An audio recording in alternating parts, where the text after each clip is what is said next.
हाय बच्चों, तो आज मैं आप लोग को संगत कोणों और एकांतर कोणों के बारे में बताने जा रहा हूँ। तो संगत कोण और एकांतर कोण के बारे में जानेंगे कि जब कोई दो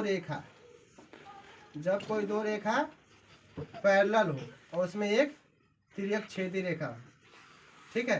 तो इसमें जो होता क्या है कि ये जो कोण होता है इस कोण के बराबर होती है, वो संगत कोण के बराबर होता है। इसमें ये कोण इस कोण के बराबर होगा तो ये भी संगत कोण के, फिर उसके बाद ये कोण जो होगा इस कोण के बराबर होगा संगत कोण के, ये कोण इस कोण के बराबर होगा संगत कोण के।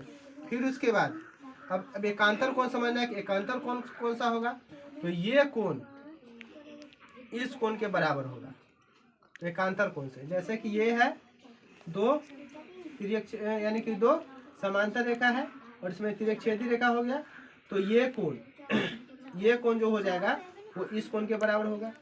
फिर उसके बाद ये कोण जो होगा वो इस कोण के बराबर होगा और ये कोण जो होगा वो इस कोण के बराबर, एकांतर कोण से, ठीक है।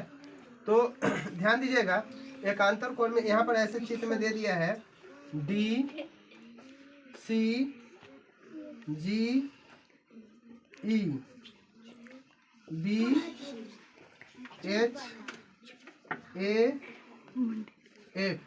अब इसमें हमको नाम के अनुसार बताना है कि कौन कौन संगत कोण के बराबर है, कौन कौन एकांतर कोण के बराबर है। तो अभी हम आपको बताएं, ये कोण जो है इस कोण के बराबर है। तो ध्यान दीजिएगा, ये कोण इस कोण के बराबर है तो इसको हम क्या लिख सकते हैं, इस कोण का नाम लिखना होगा तो लिख सकते हैं C G E, angle C G E equal to, अब इस कोण का नाम देना होगा तो A H G, angle A H G, ये संगत कोण के बराबर हो गया। फिर उसके बाद इसमें देखिएगा ये कोण जो होगा ये इस कोण के बराबर होगा, तो इस कोण का नाम देना होगा तो क्या लिख सकते हैं D G E, angle D जी ई, और ये इस एंगल के बराबर होगा तो इस एंगल का नाम क्या लिखेंगे हम, एंगल बी एच जी, तो एंगल बी एच जी। फिर उसके बाद और भी देख सकते हैं, ये एंगल जो होगा वो इस एंगल के बराबर होगा, इसके बराबर होगा इस एंगल के। तो यहाँ पर लिख सकते हैं angle C G H, angle C G H equal to angle A H F, angle A H F. फिर उसके बाद इसमें देखिएगा ये एंगल जो होगा वो इस एंगल के बराबर होगा, तो इसमें क्या लिख सकते हैं angle D G H, angle D G H equal to angle B H F, angle B H F. ये सब जो हो गया वो संगत कोण के बराबर है, ये संगत कोण से बराबर है, इससे संगत कोण से। अब हम लिखेंगे हम एकांतर कोण से। तो एकांतर कोण के बारे में समझेंगे हम, एकांतर कोण से कौन कौन सा कोण बराबर है।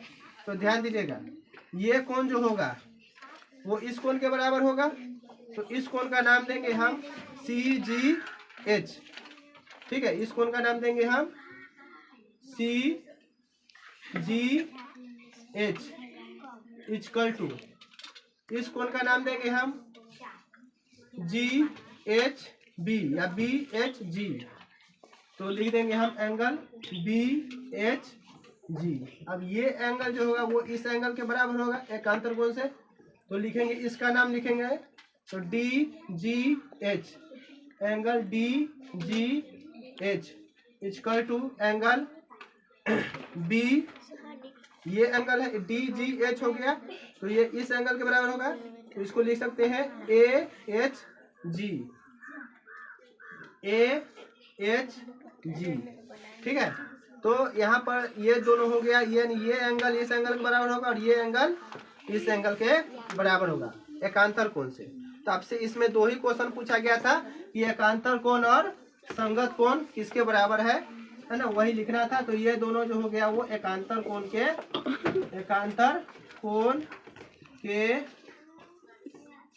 बराबर है।